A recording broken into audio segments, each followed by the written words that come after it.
كتاب اسمه نور العين في المشي إلى زيارة قبر الحسين، محمد حسين، المجلد الأول الصفحة 579 أهو. يقول لك السعي في الحرم الشريف. الله يعزك يا سيف يا الكفو يا ابن الكفو كريم.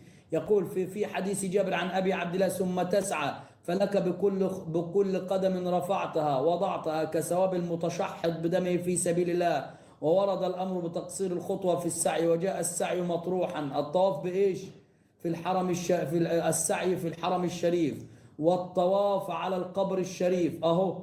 ودر حول الضريح وقبله من 4 جوانبه كما في مزار شيخنا المفيد والسيد الإقبال. وفي حديث أبي حمزة عن الصادق ثم در في الحائل وأنت تقول الدعاء أيضا. وأدي فاطمة عندك أيضا في كتبك كانت تطوف أهو.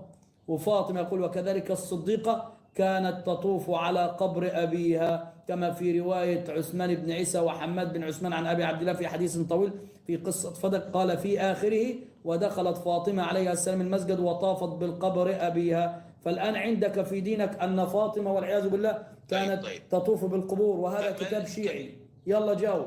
عائشة تزور القبور ونحن نزور القبور. النبي صلى الله عليه وسلم قال ألا إني كنت قد نهيتكم عن زيارة القبور ألا فزوروها. لماذا يا رسول الله؟ قال لأنها تذكر الآخرة. لكن فاطمة عند الشيعة كانت تطوف حول القبر، تطوف حول القبر.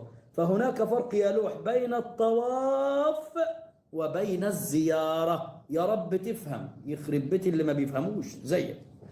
يعني انت بتتعبد الى الله بحجاره، بتروح تزور حجاره وتطلب منها يا شيخ حيدر. شوف كتاب مرآة العقول عن ابي عبد الله قال ما من نبي ولا وصي نبي يبقى في الارض اكثر من 3 ايام حتى ترفع روحه وعظمه ولحمه الى السماء. فانت بتروح تزور قبر فارغ حجاره وتدعو حجاره يا شيخ حيدر في دينك اهو.